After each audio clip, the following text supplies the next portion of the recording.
Hola, buenas tardes. Mi nombre es Derly Carolina Hernández Moreno. Soy pediatra infectóloga, soy médico de la Universidad Nacional, pediatra de la Universidad Militar e infectóloga pediatra de la Universidad del Valle.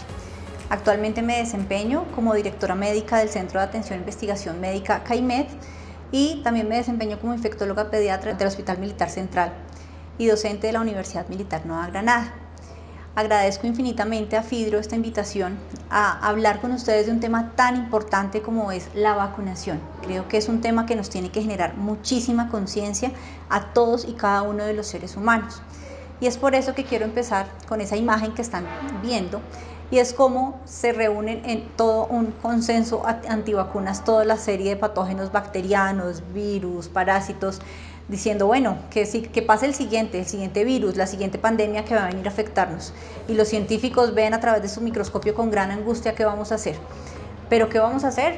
Vacunarnos. Es una de las cosas más grandes y más importantes que podemos hacer.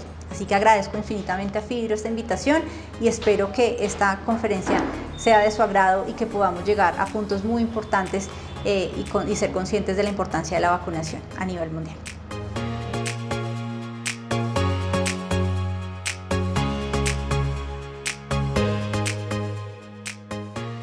Bueno, en primer lugar, vamos a hablar de la historia y el impacto que tiene la vacunación en el mundo. Quiero comenzar con esta frase que siempre me ha parecido absolutamente impactante y es una frase del Dr. Plotkin, que es uno de los grandes expertos en vacunas en el mundo, donde nos menciona que a excepción del agua potable, la creación y el advenimiento de las vacunas ha sido uno de los inventos más grandes que ha hecho la humanidad para disminuir las tasas de mortalidad y el aumento en la población.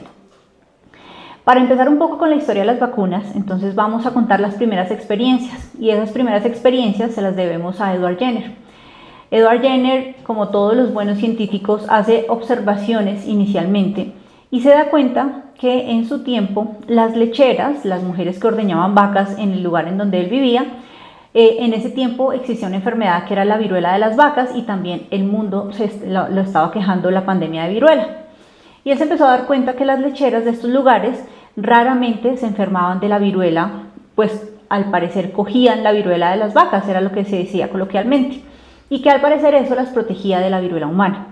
A partir de esta observación, entonces, Edward Jenner empieza a hacer toda una serie de pensamientos, de razonamientos, y se le ocurre inocular una de esas, saca pus proveniente de una de esas lesiones de la mujer que está contaminada con la viruela de las vacas, y ese pus decide inocularlo a un paciente que es un niño sano, que eso hoy día claramente no lo podríamos hacer, pero esto ocurre el 14 de mayo de 1976. Ese día él empezó a estudiar qué le pasaba al niño después de inocularlo con esta pus. Y lo que se dio cuenta es que el niño hacía un cuadro muy leve, con unas manifestaciones muy suaves y que tenía una mejoría rápida y que no tenía complicaciones más allá. A partir de acá, esta es la primera historia de vacunación que tenemos exitosa. Y gracias, digamos, a esa gran experiencia que tuvo Edward Jenner, podemos decir que en 1979 prácticamente la OMS declara libre de viruela al mundo. Entonces, a partir de esta observación es que podemos tener un avance grandísimo en vacunas. Y es a partir de ese momento, como vemos en esta gráfica, como con el desarrollo de la inmunología humana también ha venido el advenimiento de las vacunas con un porcentaje muy creciente en el desarrollo de vacunas. Con el paso de los años, digamos que tenemos casi que un incremento logarítmico en toda la producción y en la creación de nuevas vacunas, que han hecho que tengamos un impacto muy grande en el mundo. Y claro, uno se pregunta, ¿pero realmente ha tenido impacto las vacunas? Y la siguiente diapositiva les va a mostrar que definitivamente las vacunas nos muestran un impacto grande. Quería traerles esta diapositiva porque muchas veces una imagen habla más que 1000 palabras. Acá podemos ver 4 niños desafortunados que han sufrido enfermedades prevenibles por vacunas. La primera imagen corresponde a imágenes de niños que han tenido amputaciones de sus miembros secundarios a la enfermedad meningocócica invasiva. Tenemos niños con varicela, tenemos un niño con sarampión y tenemos un niño con unas secuelas de polio que hoy, gracias a Dios, no lo vemos mucho, pero es un niño y una imagen que fue repetida durante muchísimos años, no solo en nuestro país, sino en el mundo entero. Entonces, estas imágenes definitivamente hablan más que 1000 palabras. Y es entonces cuando decimos las vacunas tiene impacto la vacunación en la enfermedad en el mundo, y acá les muestro estas gráficas que definitivamente nos muestran que sí. Hay que ver cómo, por ejemplo, los casos de enfermedades infectocontagiosas como difteria, tétanos, pertusis, rubeola, sarampión, polio, tienen una disminución absolutamente abrupta en el momento en que se inicia todo el proceso de vacunación a nivel mundial. Entonces, definitivamente las vacunas son efectivas. Y para mostrarles ejemplos un poco más concretos en números, tenemos esta gráfica donde nos muestra, por ejemplo, que para difteria en el año 1921 en Estados Unidos se reportaban aproximadamente 206.939 casos. Después tenemos el advenimiento de la vacuna y tenemos que para el 2011 hay 0 casos anuales de difteria en el mundo. Y como este les puedo mostrar muchos ejemplos más del impacto que ha tenido realmente la vacunación en el mundo entero.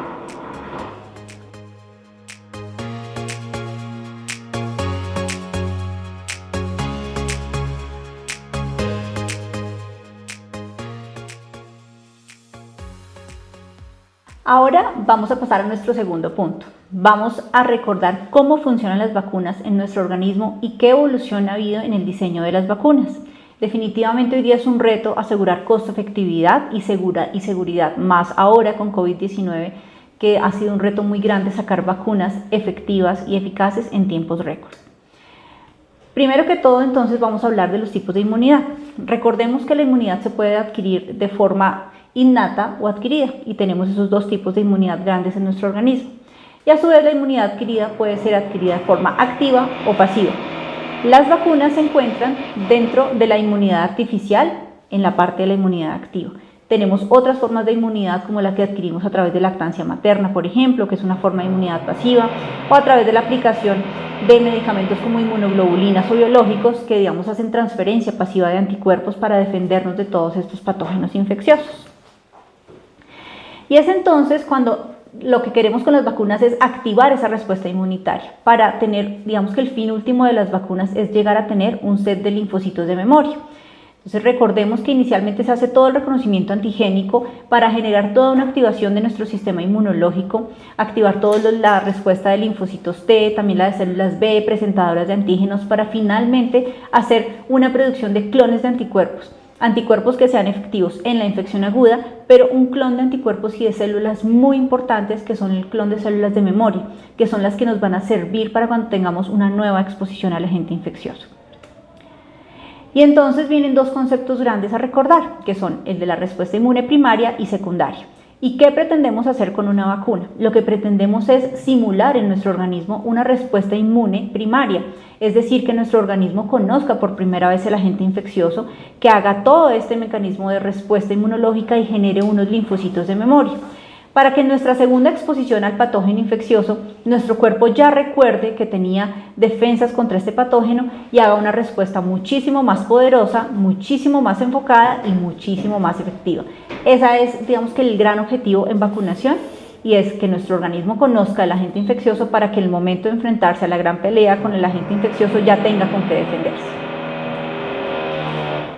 Y acá les muestro entonces el famoso efecto rebaño, que también es un concepto muy actual que tenemos, sobre todo con pandemia de COVID, que es uno de los objetivos grandes que queremos alcanzar. Y es que el rebaño, digamos que es un concepto muy coloquial, pero que es muy al lugar, y es que cuando yo logro que muchas personas tengan la vacuna, lo que voy a hacer es que entre más personas vacunadas tenga, voy a proteger a los individuos que son susceptibles y no se han podido vacunar. Se dice que para lograr una inmunidad de rebaño tenemos que tener más del 70% de la población vacunada, y es allí cuando realmente vamos a poder proteger a los individuos que son susceptibles. Poblaciones que tienen menores porcentajes de vacunación, realmente es muy difícil poder alcanzar una inmunidad de rebaño. Y en cuanto a los tipos de vacunas, tenemos muchos tipos de vacunas. Con el advenimiento de los tiempos, con el cambio en la historia y la evolución, digamos que se han desarrollado muchos prototipos y muchas plataformas de vacunación. Unas que son absolutamente convencionales y tradicionales y otras nuevas que vamos a ver. De nuevo les menciono, COVID-19 nos cambió por completo la historia, hizo que abriéramos digamos, un espacio y un campo muy grande a toda la nueva plataforma de vacunas, y es lo que vamos a tratar de puntualizar un poco acá. Entonces tenemos varios tipos de vacunas. Tenemos las vacunas vivas atenuadas, en donde yo tengo mi microorganismo completamente vivo, pero le quito la capacidad de ser virulento. Y en ese momento entonces inyecto el microorganismo completo en la vacuna al individuo para simular una respuesta inmunológica. Es decir, que esa persona va a tener una enfermedad pequeña. y de esta forma va a lograr hacer esa respuesta primaria para que cuando se enfrente al organismo que no está atenuado tenga ya con qué defenderse. Tenemos vacunas de subunidades de antígenos, tenemos vacunas sintéticas, vacunas de ácidos nucleicos, vacunas inactivadas, conjugadas de vectores, y vamos a empezar a hacer, digamos, puntualmente algunas acotaciones en ciertos tipos de vacunas y en ciertos tipos de plataformas. Entonces, ¿cómo funcionan las vacunas? El mejor ejemplo, también les traigo esta diapositiva que nos muestra básicamente las plataformas asociadas a COVID-19, pero no son exclusivas para COVID-19. Son plataformas que se habían venido utilizando tradicionalmente y otras nuevas que vamos a puntualizar. Ya hablamos de vacunas vivas atenuadas, pero para COVID viene todo el concepto de vacunas inactivadas, en donde yo a través de varios procesos inactivo mi microorganismo y logro obtener una respuesta que ya veremos más adelante. Tenemos, por ejemplo, las vacunas derivadas de vectores, tenemos las vacunas de RNA mensajero, tenemos las vacunas de DNA, las vacunas con proteínas recombinantes y las vacunas a base de los VLP, que son partículas similares a los virus. Entonces, cuando hablamos de vacunas inactivadas, ¿a qué nos referimos? Tenemos un microorganismo y lo que hacemos es que a través de varios procesos de laboratorio logramos inactivarlo. Esos procesos básicamente van a incluir tratar el microorganismo con formalina, con irradiación por calor o hacerles tratamientos químicos para que ese microorganismo esté completo pero no tenga capacidad ni reproducción en el organismo.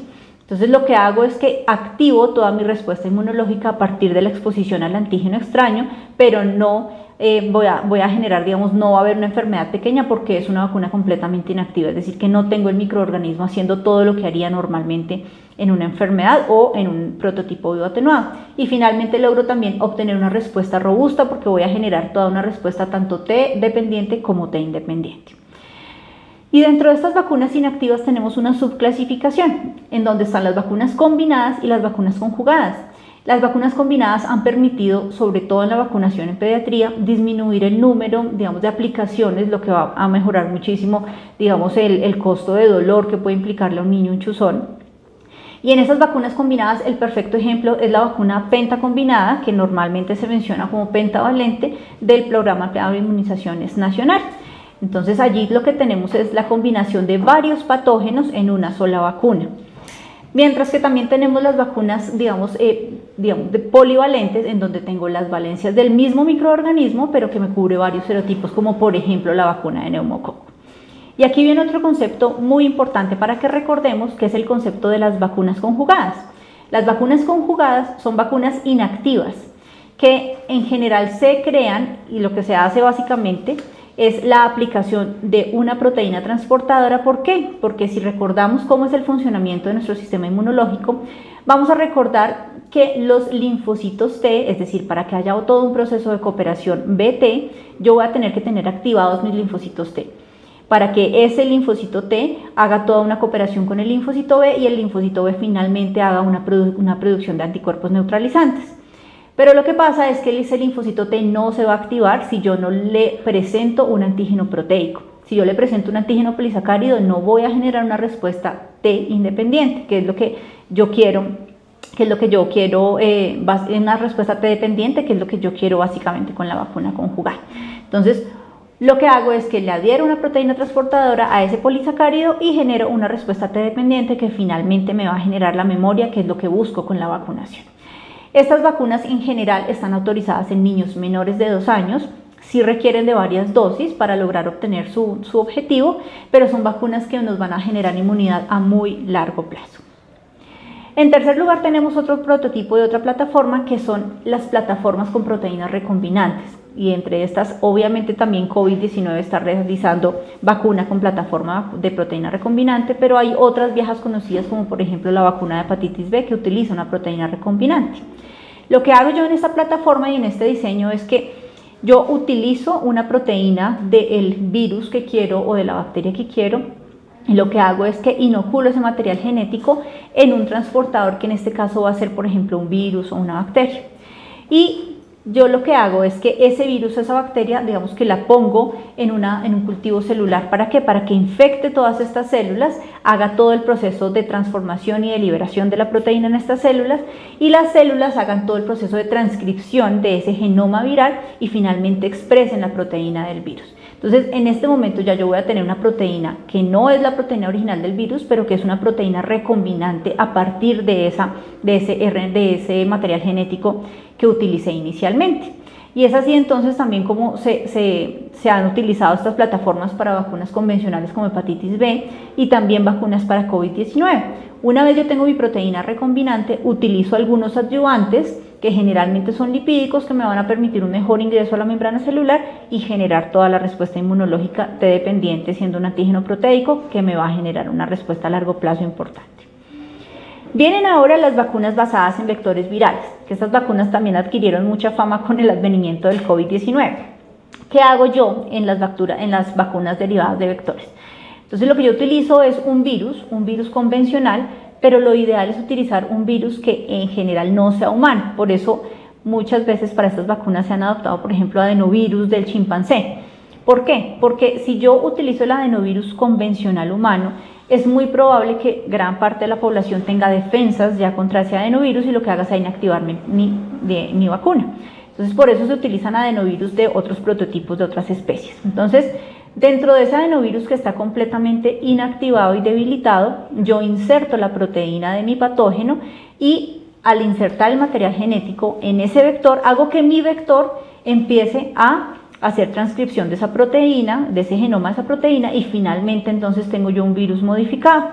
Ese virus modificado que va a tener básicamente el genoma de mi proteína.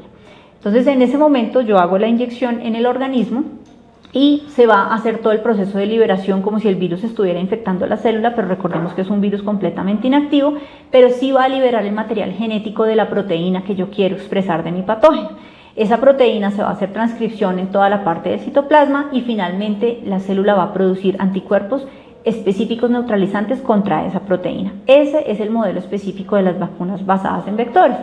Básicamente para COVID tenemos la de Janssen y AstraZeneca, son plataformas que utilizan este tipo de vectores adenovirales. Para completar la parte de plataformas de vacunas, entonces vamos ahora con las vacunas de RNA mensajero. ¿Qué pasa con las vacunas de RNA mensajero que están tan de moda por ahora? Entonces, y es algo importante que tengamos este concepto claro porque las vacunas de RNA mensajero no se valen del núcleo de la célula y eso es un aspecto muy importante que tenemos que tener en cuenta, es decir, que no voy a modificar el material genético de las personas. Yo me voy a valer simplemente de la mitocondria para que esa mitocondria a través del RNA mensajero que yo introduzco en el citoplasma de la célula, ella lo adopte, haga toda la transcripción de esa proteína y lo bueno de estas vacunas a partir de RNA mensajero es que me estimulan la respuesta inmunológica desde muchos puntos. Me hace estimulación a partir de moléculas del complejo mayor de histocompatibilidad grado 1, grado 2 y de esta forma no solamente voy a estimular la actividad citotóxica sino que también voy a generar la respuesta a través de T-helper, que es lo que yo quiero, que finalmente se haga una cooperación BT y haga yo una producción de anticuerpos neutralizantes.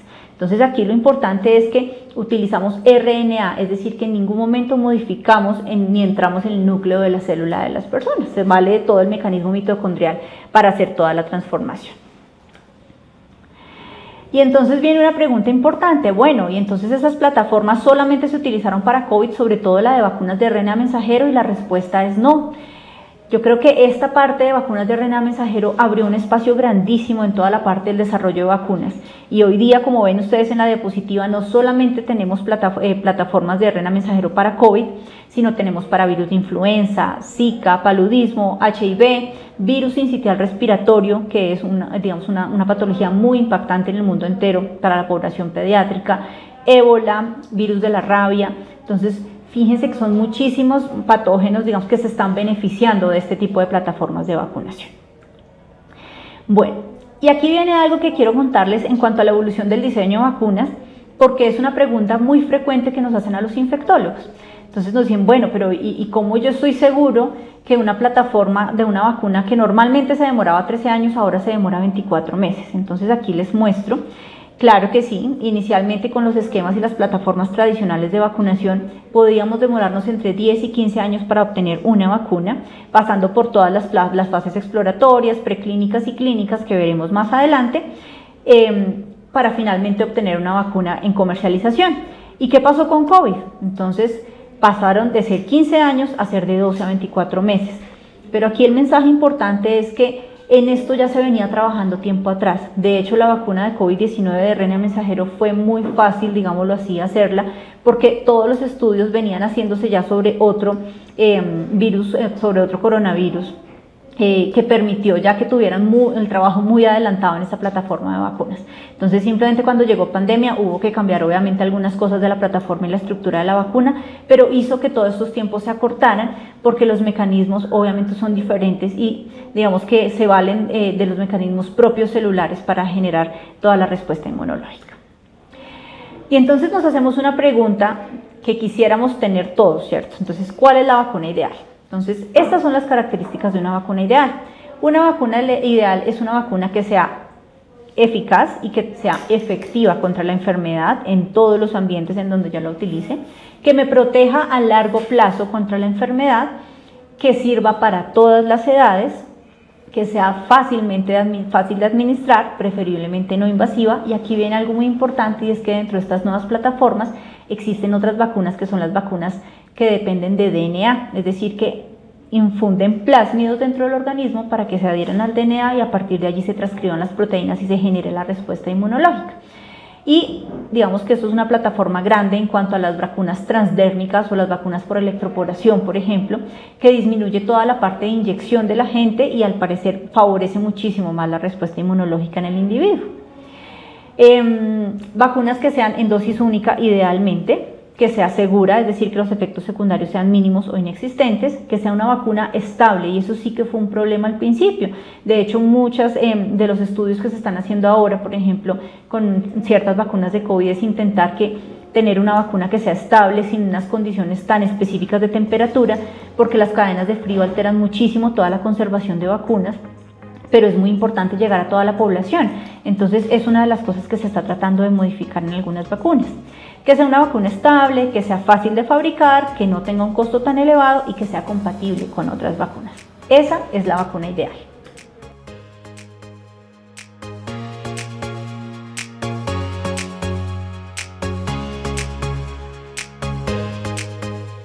Continuando con el tema de vacunas, nos vamos a un aspecto muy importante. Vamos a repasar un poco cuáles son las fases de investigación en vacunas y algunos aspectos regulatorios.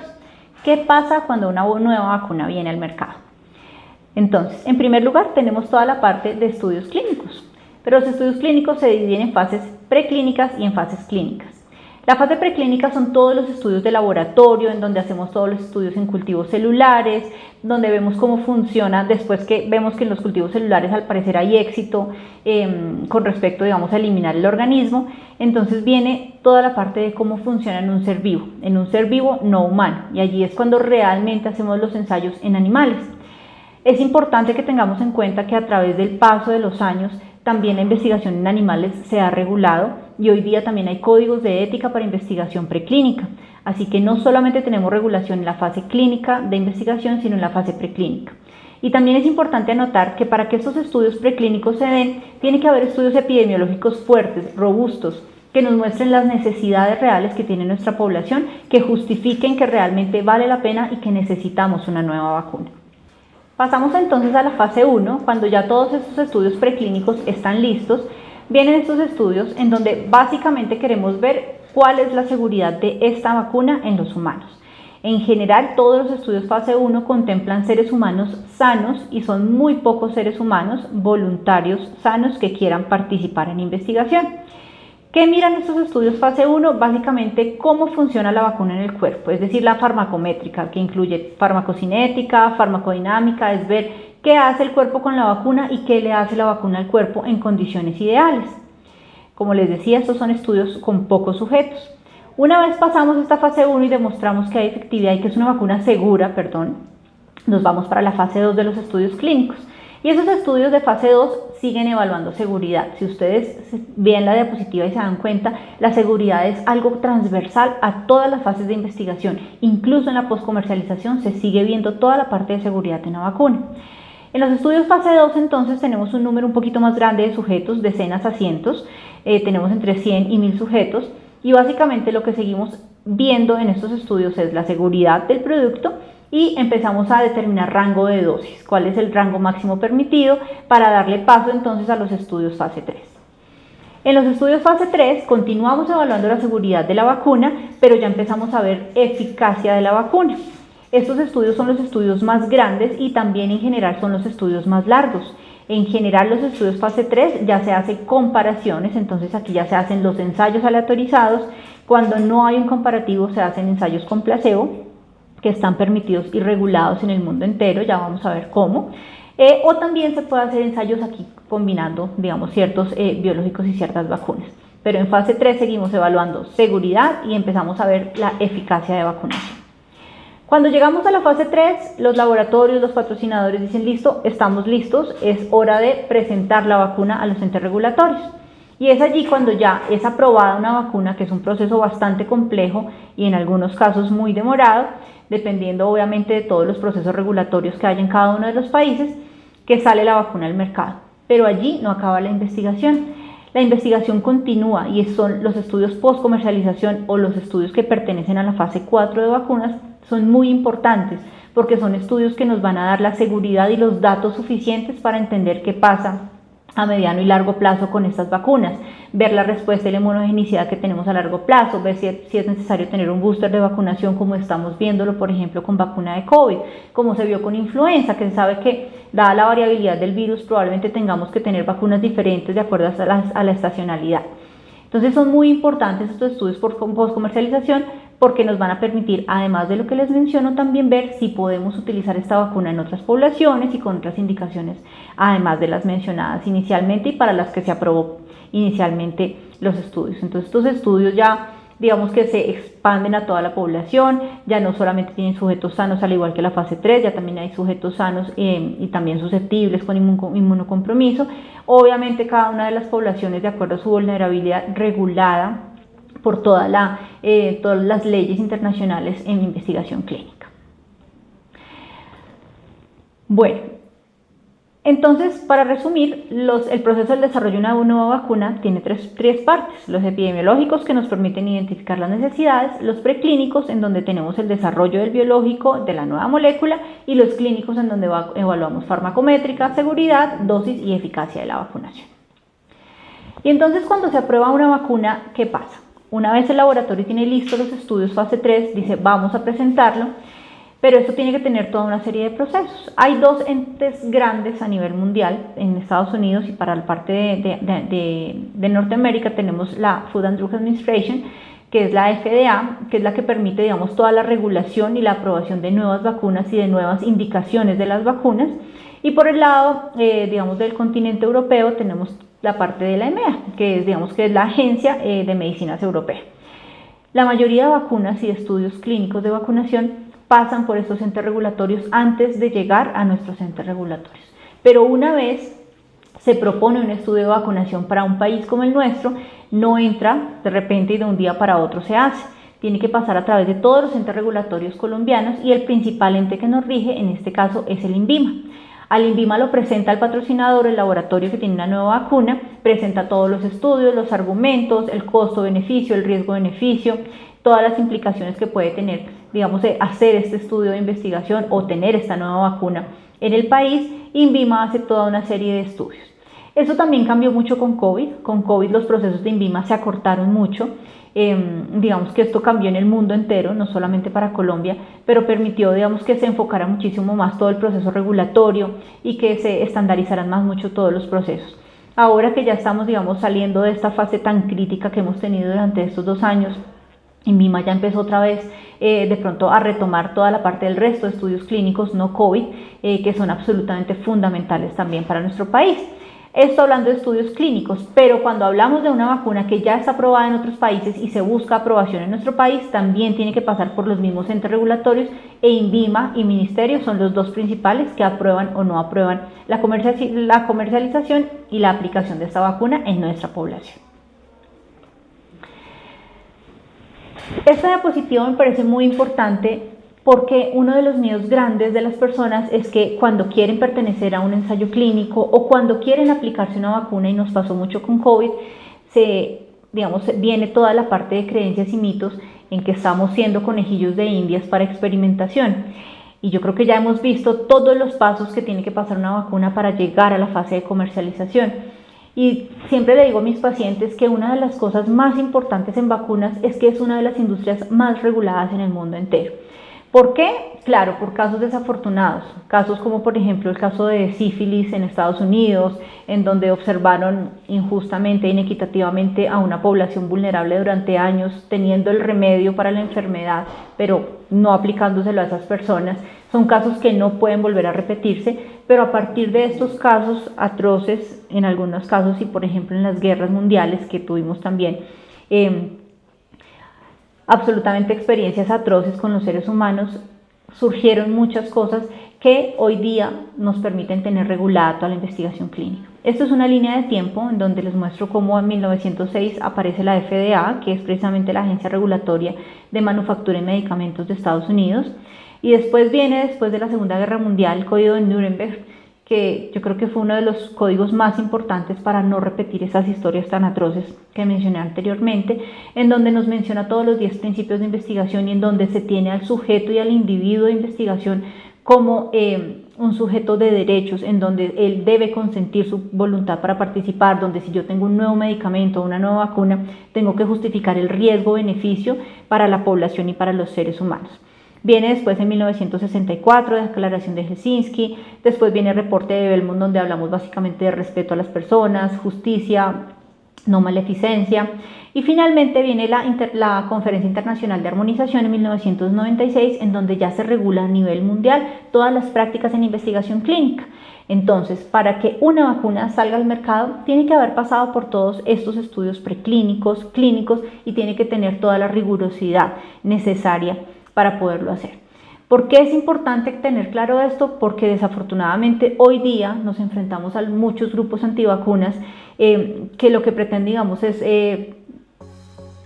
quitarle toda la validez a todos estos procesos tan valiosos que se han tenido a través del mundo, y definitivamente digamos que es innegable el impacto tan grande que han tenido las vacunas en el mundo entero. Entonces es muy bueno y es muy importante que tengamos esto claro, porque las vacunas han pasado por todo un proceso para poder estar en el mercado.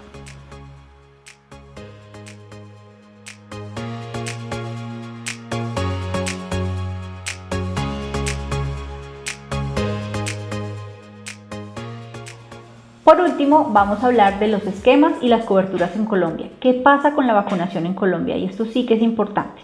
Mensaje principal, y es que hay algo que da más miedo que las vacunas, y es no tenerlas. Les voy a mostrar la situación y el panorama que tenemos en este momento en nuestro país. Pero antes de eso les quiero mostrar algo, y es algo de lo que me siento absolutamente orgullosa como infectóloga pediatra.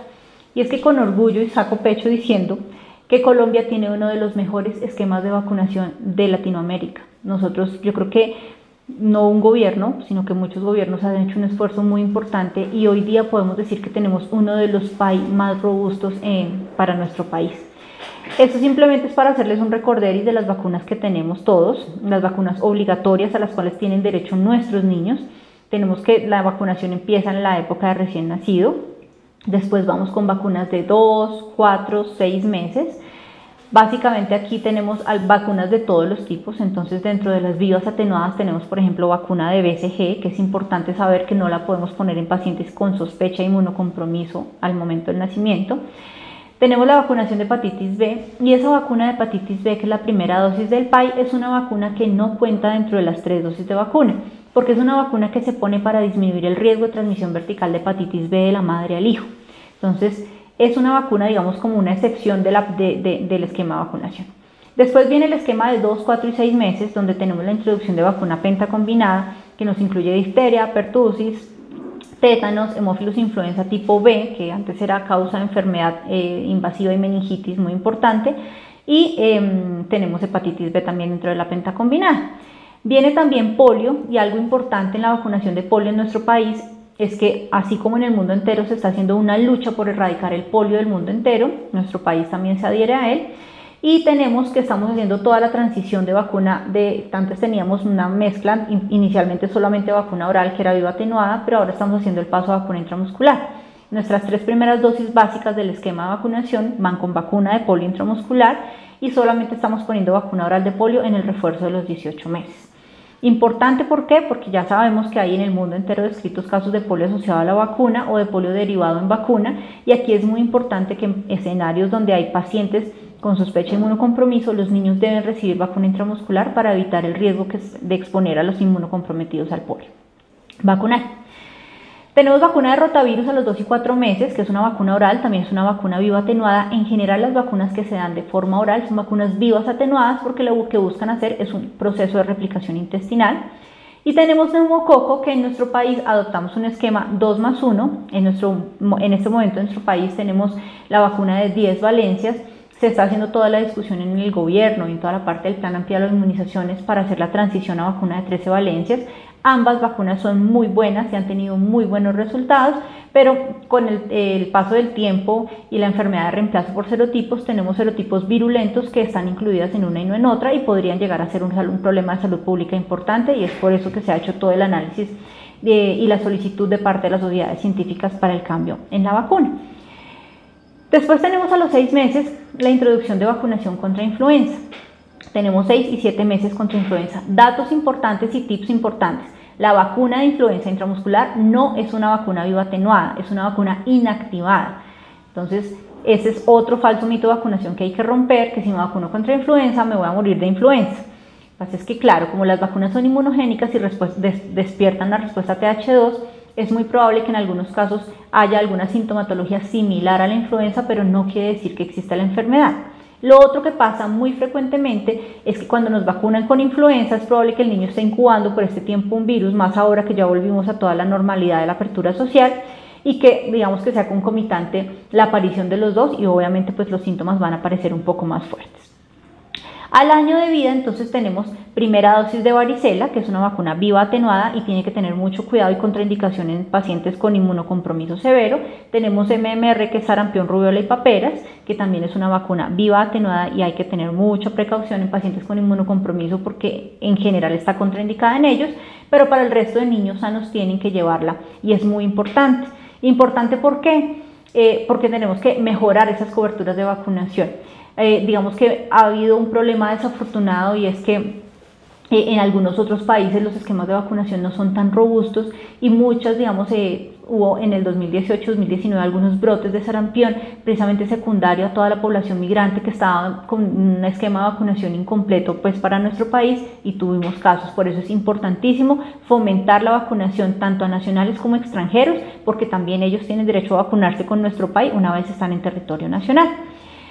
Tenemos hepatitis A, que se le pone dosis única en PAI, y después viene toda la parte de refuerzos a los 18 meses y vienen los segundos refuerzos, que son a los 5 años.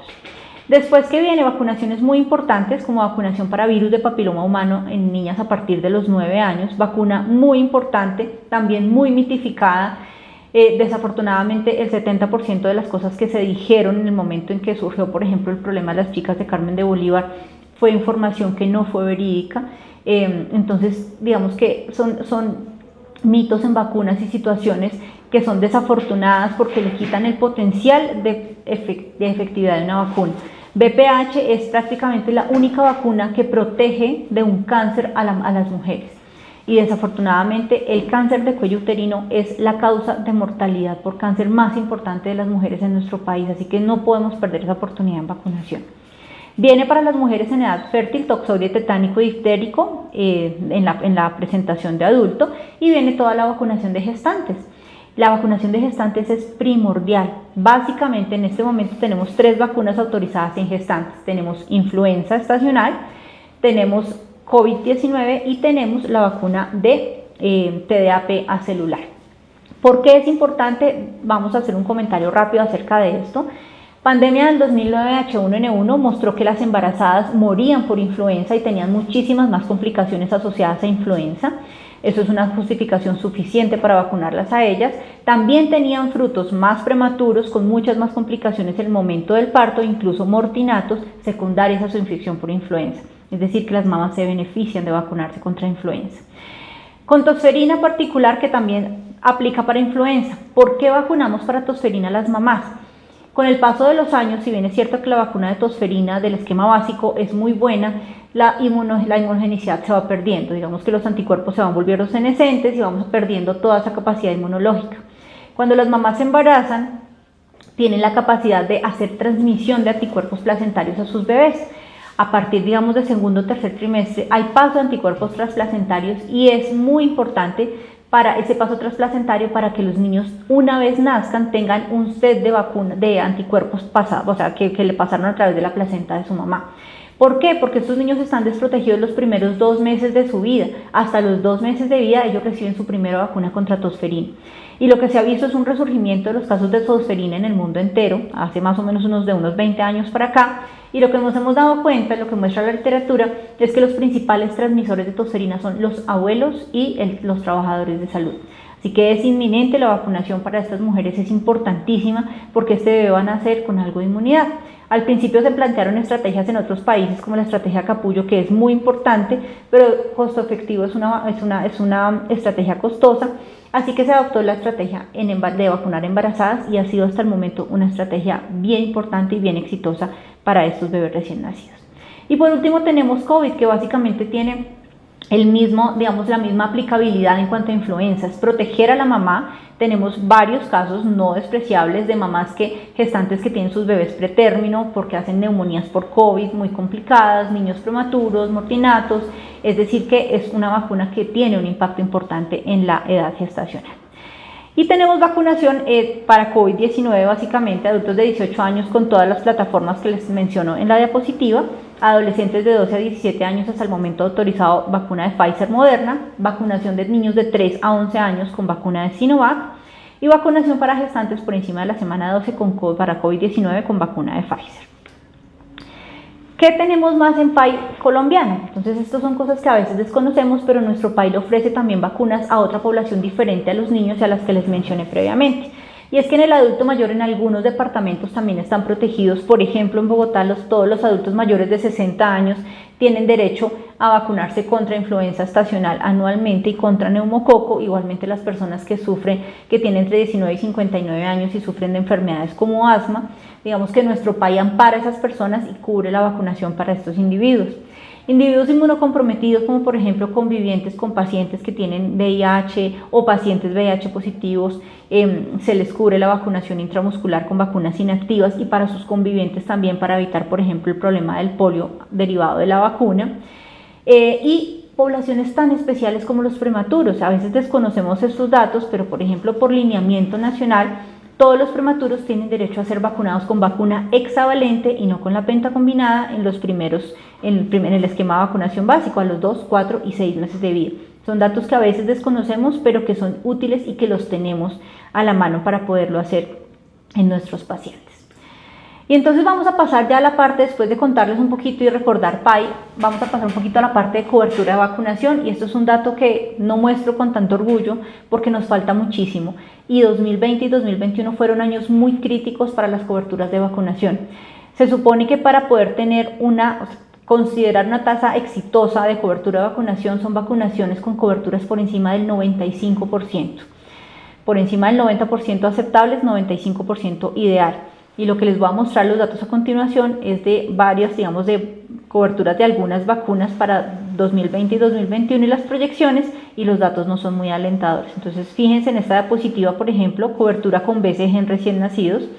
La proyección a diciembre de 2021, los departamentos que aparecen en rojo son departamentos que tienen coberturas o que se proyecta tendrán coberturas de vacunación por debajo del 50%. Solo los departamentos en verde son departamentos que alcanzan coberturas por encima del 95%. Tristemente, para esta vacuna, por ejemplo, solamente un departamento. Hablamos de terceras dosis de pentavalente en niños menores de 1 año. Proyecciones también a diciembre, son muy pocos los departamentos que están en verde. Y acá les muestro también triple viral, población de 1 año. Estos son datos del informe del Programa Ampliado de Inmunizaciones de abril de este año, que muestra lo que pasó en 2020 y las proyecciones que se tienen para 2021, y definitivamente no son datos muy alentadores. ¿Y qué mostrarles? Pues vacunación de influenza. En esta diapositiva vemos cómo estamos crudos en vacuna de influenza, tanto en primeras como en segundas dosis.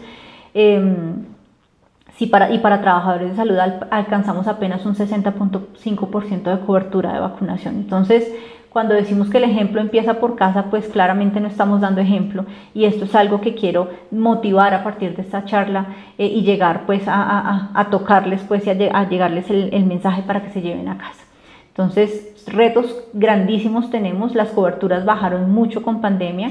Es cierto que hubo muchos problemas en la llegada de las promotoras a los sitios distantes de vacunación. La gente tenía miedo de salir, no podíamos salir tampoco, entonces la vacunación se cayó mucho, pero es un reto que tenemos a partir de ahora. Si se hizo apertura social, necesitamos también empezar a recuperar coberturas de vacunación. Les muestro esta diapositiva, coberturas de vacunación 2020-2021 para Bogotá. Fíjense, 2020 realmente no alcanzó ni siquiera el 95% ni en triple viral niños de 1 año, ni en refuerzo de triple viral, ni en pentavalente. Y para este año vamos también colgados en muchas de las cifras de vacunación. Ojalá en lo que queda del año con la apertura social la gente se motive para ir a vacunar a sus niños y puedan volver a las casas de los chicos a vacunarse. Y por último quiero mostrarles toda la parte de vacunación COVID-19. Estos son datos al 20 de noviembre del 2021. Tenemos una población total aproximada de 51 millones de habitantes, y de estos 51 millones de habitantes al 20 de noviembre tenemos que se han aplicado esquemas completos de vacunación COVID en 23.663.901 personas para un 46.3% de la población colombiana vacunada. Acuérdense que la inmunidad de rebaño se alcanza por encima del 70%, así que todavía nos falta. Y estas son también estadísticas del 20 de noviembre, proporcionadas básicamente por la página del ministerio, en donde muestra por departamentos las dosis aplicadas. Estos son datos de Bogotá, que muestra cómo va, digamos, el progreso en vacunación. Hay algunas ciudades que van con más ventaja en cuanto a la utilización de los biológicos que se les han asignado. Este es el avance que tiene Bogotá. Dice que en primeras dosis tenemos 86.6% de la población vacunada.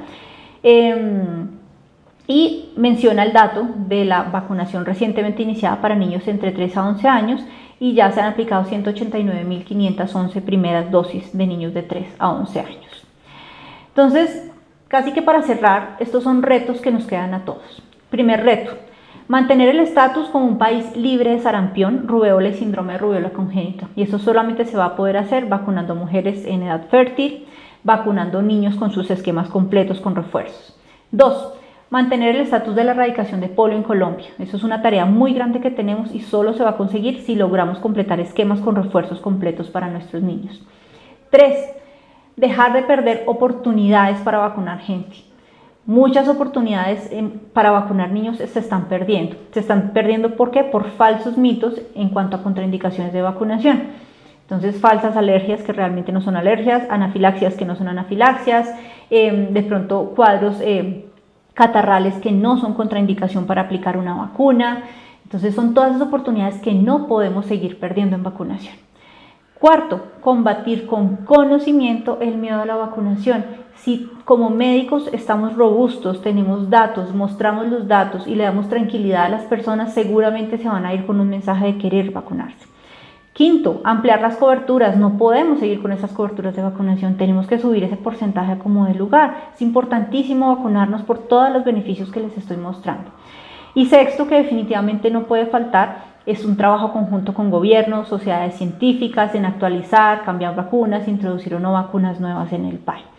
Yo quiero terminar básicamente mostrándoles esta foto. Es una foto que me da muchísimo orgullo. Es mi hija de 4 años que recibió su primera dosis de vacuna de COVID. Y es el ejemplo que creo que tenemos que dar todos. Así como yo, la mayoría de mis compañeros infectólogos pediatras abanderamos las campañas de vacunación, estamos convencidos que la vacunación es una oportunidad clarísima, no solamente para disminuir la mortalidad en el mundo, sino para crecer como humanidad. Y definitivamente la vacuna para los antivacunas es el conocimiento. Muchísimas gracias a todos.